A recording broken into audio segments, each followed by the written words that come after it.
संसार में सबसे बढ़कर और सबसे उत्तम प्राप्त करने योग्य वस्तु है परमानंद एवं परम प्रेम में परमात्मा के स्वरूप की प्राप्ति, किंतु वह होती है संपूर्ण संसार में अत्यंत वैराग्य होकर भगवान में अनन्य एवं विशुद्ध प्रेम होने से। भगवान का तत्व जानने से ही भगवान में अनन्य प्रेम होता है। जो भगवान को तत्व से जान लेता है वह फिर एक क्षण भी भगवान से अलग नहीं हो रह सकता।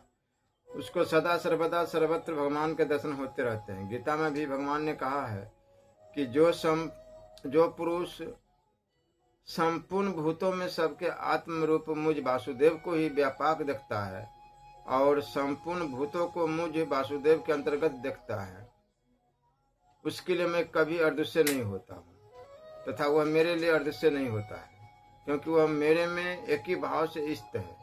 यही परमात्मा का रहस्य है। इसी को गीता में भगवान ने गृहतम बतलाया है।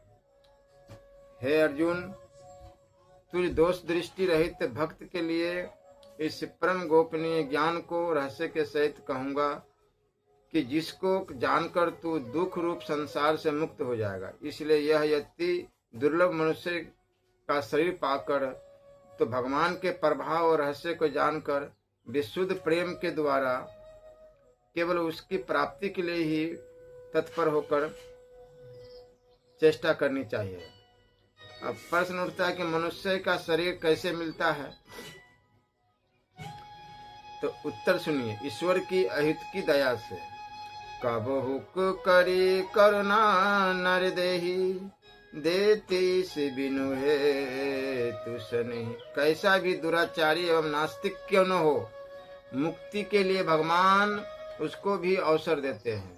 प्रश्न है, क्या इस घोर कलयुग में ये भगवान की प्राप्ति हो सकती है? उत्तर, निश्चय हो सकती है, बल्कि और युगों की अपेक्षा और भी सुगमता से। कलियुग समयुग आने नहीं, जो नर करे विश्वास। गाई राम गुण गण विमल, भव तरहि बिनहि प्रयास। सुमिरि सुमिरि भव तरहु पारा। सतयुग में ध्यान से, त्रेता में यज्ञानुष्ठान से और द्वापर में भगवान के पूजन से मनुष्य जो गति प्राप्त करता है, वही कलयुग में श्री केशव के नाम संकीर्तन करने से पा लेता है।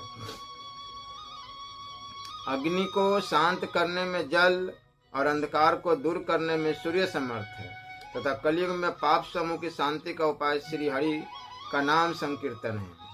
केवल श्री हरि का नाम ही मेरा जीवन है।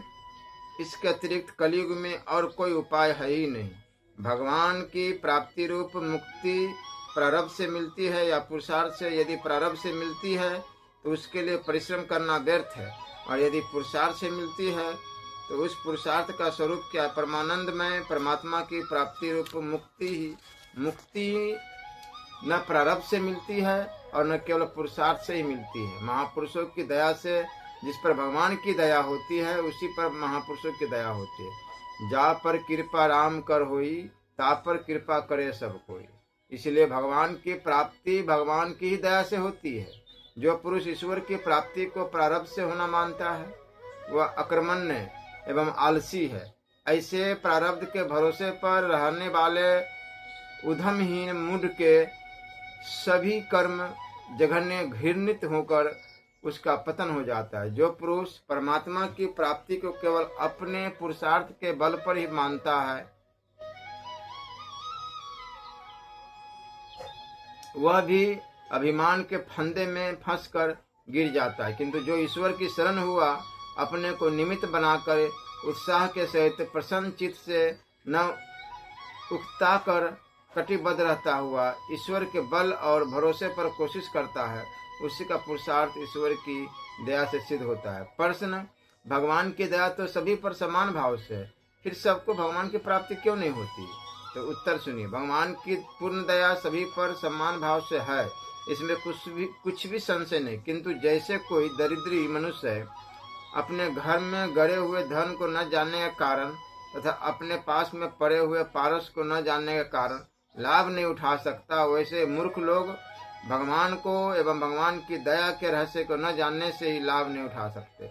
भगवान की दया के रहस्य को समझने से शोक भय का अत्यंत अभाव होकर सदा के लिए परम शांति एवं परमानंद की प्राप्ति हो जाती। जैसे कोई भयातुर मनुष्य राजा की दया का सहारा पाकर निर्भय और सुखी हो जाता है।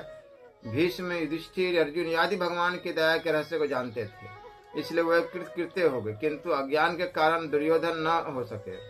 अब प्रश्न उठता कि प्रभाव सहित भगवान को एवं भगवान की दया के रहस्य को जानने के लिए सरल उपाय क्या है? उत्तर, भगवान की अनन्य शरण। प्रश्न, अनन्य शरण किसको कहते हैं? उत्तर, भगवान के किए हुए प्रत्येक विधान में प्रसन्नचित्त रहना, निष्काम प्रेम भाव से नित्य निरंतर उसके स्वरूप का चिंतन करते उसके नाम का जप करना एवं उसकी आज्ञा का पालन करना, यही भगवान की अनन्य शरण है। अनन्य शरण होने के लिए मनुष्य को क्या करना चाहिए? उत्तर, जो मनुष्य भगवान के प्रभाव एवं तत्व को जानने वाले हैं तथा जो भगवान की अनन्य शरण हो चुके हैं, ऐसे प्रेमी भक्तों का संग करके उनके बतलाए हुए मार्ग के अनुसार चलने से ही मनुष्य भगवान की अनन्य शरण हो सकता है। अब प्रश्न उठता है कि प्रथम तो ऐसे भक्ति ही संसार में कम है, इसलिए उनका मिलना भी दुर्लभ है। यदि मिल भी जाए तो उनको पहचाना नहीं जा सकता। ऐसी अवस्था में मनुष्य को क्या करना चाहिए? उत्तर, ऐसे पुरुष संसार में कम है, किंतु श्रद्धा और प्रेम युक्त मिलने की उत्कट इच्छा होने से मिल सकते हैं और पहचानने में भी आ सकते हैं। यदि भगवान की प्राप्ति वाले पुरुष न मिले तो जिनके हृदय में भगवान से मिलने की अत्यंत उत्कंठ इच्छा जागृत हो गई है और जो भगवान को ही सर्वोत्तम मानकर उनका ही भजन ध्यान करते हैं, जैसे अत्यंत लोभी धन की प्राप्ति के लिए तत्पर होकर चेष्टा करते हैं, वैसे ही जो भगवान की प्राप्ति के लिए चेष्टा करते हैं तथा केवल भगवान ही जिनको अत्यंत प्रिय है, उन जिज्ञासु पुरुषों का संग करना चाहिए तथा भगवान और भगवान के भक्तों द्वारा कथित सत शास्त्रों का अध्ययन एवं मनन करके उनके अनुसार अपना जीवन बनाना चाहिए। प्रश्न, भगवान एवं भगवान के भक्तों द्वारा कथित सत शास्त्र कौन से हैं?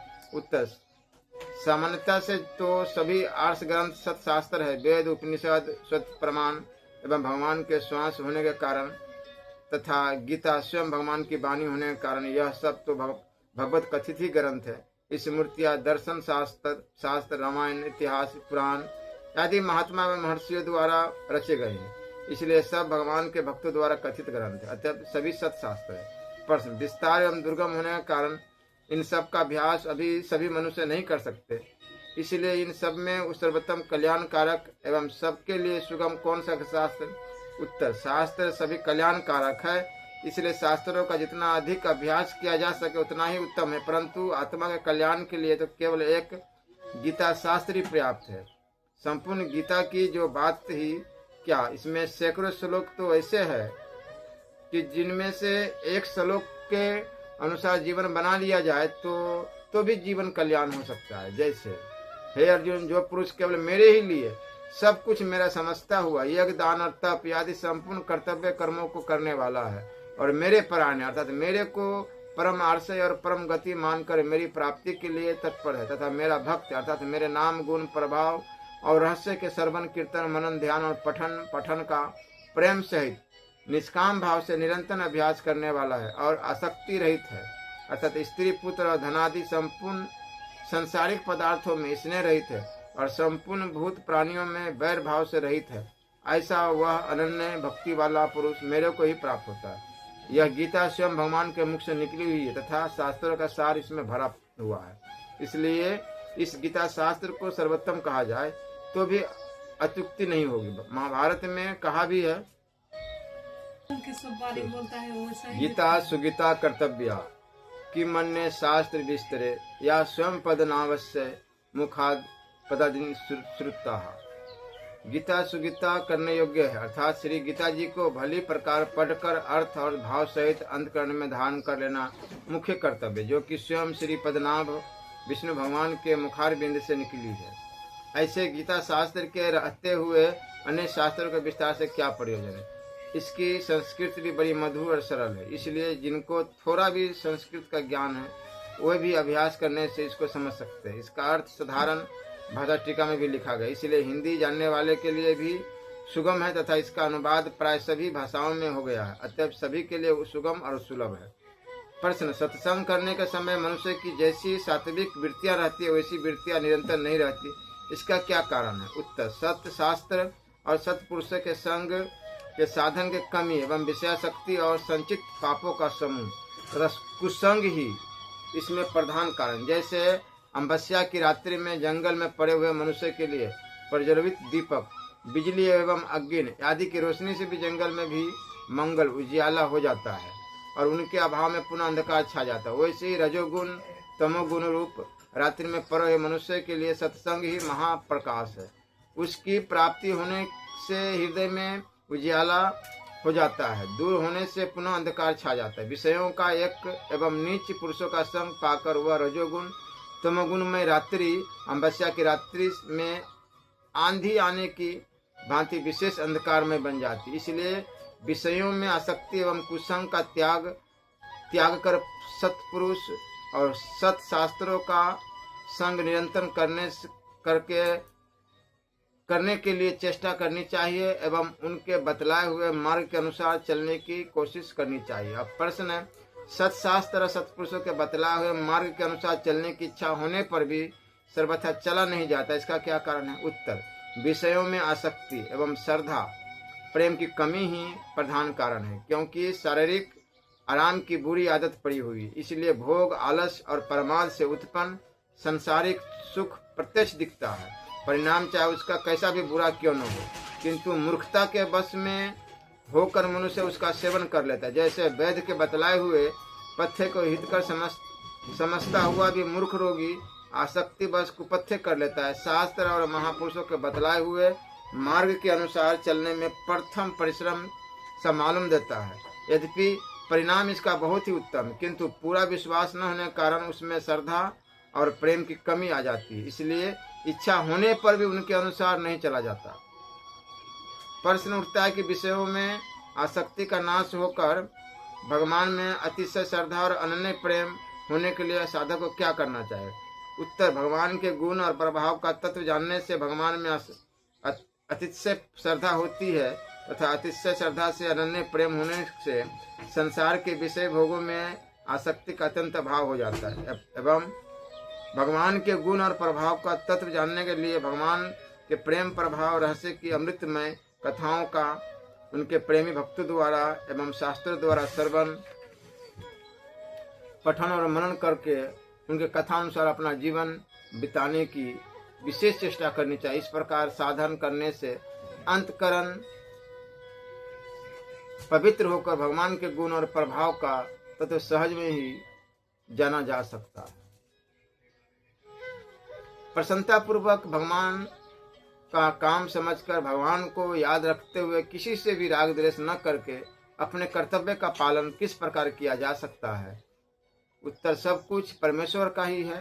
परमेश्वर खेल कर रहे हैं, परमेश्वर बाजीगर है, मैं उनका जमुरा हूँ, यूँ समझकर सब कुछ ईश्वर की लीला समझते हुए परमेश्वर की आज्ञा अनुसार आसक्ति और फल की इच्छा छोड़कर परमेश्वर की सेवा के लिए उन्हीं की प्रेरणा तथा शक्ति से प्रेरित होकर कार्य करता रहे। यह समझकर बार बार गदगद होता रहे कि आहा, मुझ पर परमेश्वर की कितनी अपार दया है कि मुझे जैसे तुझको साथ लेकर भगवान अपनी लीला कर रहे हैं। भगवान के प्रेम दया प्रभाव स्वरूप और रहस्य पर बारंबार विचार करते हुआ मुग्ध होता रहे। भगवान के समान कोई प्रेमी नहीं है और प्रेम का इतना महत्व जानते हैं कि असंख्य ब्रह्मांड के महेश्वर होते हुए भी अपने को प्रेमी के साथ बेच डालते हैं। दया, मैं कैसा नीच हूँ, कैसा निष्कृष्ट हूँ और महापामर हूँ, परंतु उस परम प्रभु की मुझ पर कितनी अपार दया है कि वह मुझको साथ लेकर लीला कर रहे। प्रभु ने सब पाप तापों से बचाकर मुझे ऐसा बना लिया है। प्रभु के प्रभाव का कौन वर्णन कर सकता है? वो चाहे तो करोड़ों ब्रह्मांडों के एक पल में उत्पन्न पालन और संहार कर सकते हैं। स्वरूप सारे संसार का सौंदर्य प्रभु के एक रोम के समान भी नहीं है। वह आनंद मूर्ति है, उनका दर्शन परम सुखमय है, वह चेतनमय है। जैसे तार के तार द्वारा बिजली अनेक प्रकार से कार्य कर रही है, वैसे ही प्रभु की शक्ति सब कुछ कर रही है। विज्ञानंद घन परमात्मा सब जगह परिपूर्ण है, वही नित्य विज्ञानंद घन प्रभु श्री राम कृष्ण आदि के रूप में अवतार लेते हैं। उनका रहस्य कौन जान सकता है? वे सब में समाये हुए हैं, परंतु कोई उन्हें नहीं पकड़ पाता। मम्र का नाम ही रहस्य। भगवान श्री कृष्ण रूप में प्रकट हुए। उस रूप में बहुत लोगों ने उन्हें भगवान नहीं समझा। कोई ग्वाल बाल समझता था, तो कोई वासुदेव पुत्र। जो महात्मा पुरुष उनको भगवान के रूप में जान गए, उन्हीं पर उनका रहस्य प्रकट हुआ। प्रभु के रहस्य को जान लेने पर चिंता, दुख और शोक का तो कहीं नाम निशान नहीं रहता। प्रभु सब जगह विराजमान है। इस रहस्य को जानना चाहिए। अर्जुन भगवान के रहस्य कुछ जानते थे और उनसे रथ हाँकवाते थे, परंतु वे भगवान के विश्व रूप को देखकर भय और हर्ष के मिश्रित भावों में डूब गए। तब भगवान ने कहा, भय मत कर। जब तक अर्जुन को भय हुआ, तब तक उन्होंने भगवान के पूरे रहस्य को नहीं समझा। पहचाना तो वस्तु यथार्थ में प्रहलाद का था। तो भगवान नरसिंह देव को विकराल रूप में देखकर वे बेधड़क उनके पास चले गए। प्रहलाद को किंचित भी भय नहीं हुआ। इसी प्रकार परमात्मा के रहस्य को जानने वाला सर्वत्र निर्भय हो जाता है। प्रश्न उठता है कि जीव में इतनी सामर्थ्य नहीं कि वह प्रभु के रहस्य को जान सके। जब प्रभु जानते हैं तभी जान सकता है। प्रहलाद जी को प्रभु ने जनाया, तभी तो वे भगवान को जान सके। वे हम लोगों को अपना रहस्य किस उपाय से जना सकते हैं? उत्तर, इसके लिए प्रभु से प्रार्थना करनी चाहिए। वे कृपा करके जना सकते हैं, परंतु यह नियम है कि पात्र होने से ही प्रभु अपने को जनाते हैं। इसलिए भगवान की दया पर ढूंढ विश्वास करना चाहिए। भक्त शिरोमणि भरत जी ने भी कहा है, जो करनी समझे प्रभु मोरी, नहीं निस्तार कलप सत्य कोरी। जन अब गुण प्रभु मान न काऊ, दिन बंधु अति मृदुल सुभाऊ। मोर जिए भरोसे ढूंढ सोई, मिलही राम सगुन शुभ होई। ऐसा ढूंढ भरोसा रखने वालों की प्रभु संभाल करते हैं। अतः प्रभु से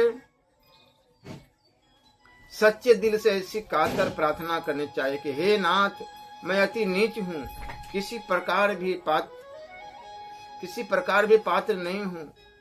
गोपियों की भांति जिसमें प्रेम का बल है, उसके हाथ तो आप स्वयं ही बिक जाते हैं। हे प्रभु, मेरे पास प्रेम का बल होता तो फिर रोने और प्रार्थना करने की क्या जरूरत थी। मैं जब अपने पापों और अवगुणों की तथा बल की ओर देखता हूँ तो मन में कायरता और निराशा छा जाती है। परंतु हे नाथ, आपकी दया तो अपार है। आप दया सिंधु है, पतित पावन है। मुझे वह बल दीजिए जिससे मैं आपके रहस्य को जान सकूं। सारे कामों को प्रभु का काम समझना चाहिए। हम लीलामय के साथ काम कर रहे हैं, इससे प्रभु की इच्छा के अनुसार ही चलना चाहिए। यदि आसक्ति या स्वभाव दोष के कारण उनकी आज्ञा का कहीं उल्लंघन हो जाए तो पुनः वैसा न होने के लिए भगवान से प्रार्थना करनी चाहिए। अपनी समझ से कोई अनुचित कार्य नहीं करना चाहिए। हम लोग किसी की भलाई के लिए कोई कार्य कर रहे हैं और कदाचित देव इच्छा से उसकी कोई हानि हो जाए तो उसमें चिंता या पश्चाताप नहीं करना चाहिए। हमको अपने कृत्य की भूल के लिए ही पश्चाताप करना उचित है। हमको सूचना मिली कि यहाँ बहुत जल्दी बाढ़ आने वाली, हट जाना चाहिए। इस बात को जानकर भी हम नहीं हटे तो हमारा सब कुछ बह गया, तो हमें पश्चाताप करना चाहिए, क्योंकि भगवान ने हमको सचेत कर दिया था और हमने उसको मानने में अवहेलना की। परंतु यदि अचानक बाढ़ आकर सब डूब जाए तो चिंता करने की आवश्यकता नहीं, क्योंकि वह हमारी भूल नहीं हुई है। एक जगह बाढ़ आई, बीज बह गए। हम लोगों ने बोने के लिए किसानों को बीज दिए, फिर बाढ़ आई और फिर बीज बढ़ गए। इस पर हम लोगों को न तो शोक करना चाहिए और न यह विचार करना चाहिए। बीज तो बह ही रहे, व्यर्थ देख कर क्यों नष्ट करे। हम लोगों को तो स्वामी की यही आज्ञा है कि बीज जहाँ तक बने उन्हें देते रहे। अतः हमको तो प्रभु की आज्ञा अनुसार ही करना चाहिए, उसमें कोई कसर नहीं रखनी चाहिए। प्रभु अपनी इच्छा के अनुसार करे। सेवकों को तो प्रभु का काम करके हर्षित होना चाहिए और मुस्तैदी से अपने कर्तव्य पथ पर डटे रहना चाहिए। रोगी कुपथ कर ही लिया करते हैं, इसमें अपना क्या बस है। कुपथ करने पर सदवेद रोगी को धमका देता है, परंतु नाराज नहीं होता। वह समझता है कि मेरी 5 बातों में से 3 तो इसने मान ली, 2 के लिए फिर चेष्टा करेंगे। वैद्य बारंबार चेष्टा करता है जिससे वह कुपथ्य न करे, परंतु चेष्टा करने पर भी उसका हित न हो तो वैद्य को उकताने की जरूरत नहीं है, न क्रोध ही करने की आवश्यकता है। फल को भगवान की इच्छा पर छोड़ देना चाहिए और बिना उकताए प्रभु की लीला में उनके इच्छानुसार लगे रहना चाहिए। श्री राधा वल्लभ लाल। ईश्वर, माया, जीव सृष्टि, कर्म, मोक्ष और परलोक आदि के विषय में कतिपय मित्रों के प्रश्न है। प्रश्न बड़े गहन और तात्विक है। इन प्रश्नों का वास्तविक उत्तर तो परमेश्वर ही जानते हैं तथा वे महान पुरुष भी जानते जो श्रोत्रिय और ब्रह्मनिष्ठ है। मुझ जैसे व्यक्ति के लिए तो इन प्रश्नों का उत्तर देना महान ही कठिन है, तथापि मित्रों के अनुरोध करने पर अपने साधारण बुद्धि के अनुसार मैं अपने भावों को प्रकट करता हूँ। त्रुटियों के लिए क्षमा करें। ईश्वर है या नहीं? ईश्वर निश्चय ही है। ईश्वर के होने में क्या प्रमाण है? स्वतः ईश्वर प्रमाण, इसके लिए अन्य प्रमाणों की आवश्यकता ही नहीं। संपूर्ण प्रमाणों की सिद्धि भी उसी की सत्ता स्फूर्ति से होती। तुम्हारा प्रश्न भी ईश्वर को सिद्ध करता है, क्योंकि मिथ्या वस्तु के विषय में तो प्रश्न ही नहीं बनता। जैसे बंधिया पुत्र है या नहीं, यह प्रश्न ही नहीं बनता।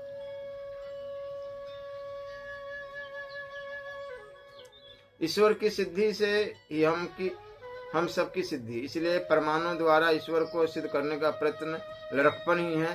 तथापि संदिग्ध मनुष्य की शंका निवृत्ति के लिए श्रुति, स्मृति, इतिहास, पुराण आदि शास्त्र ईश्वर की सत्ता को स्थल स्थल पर घोषित कर रहे हैं। ईश्वर को जानने के लिए ही उन सबकी व्युक्ति है।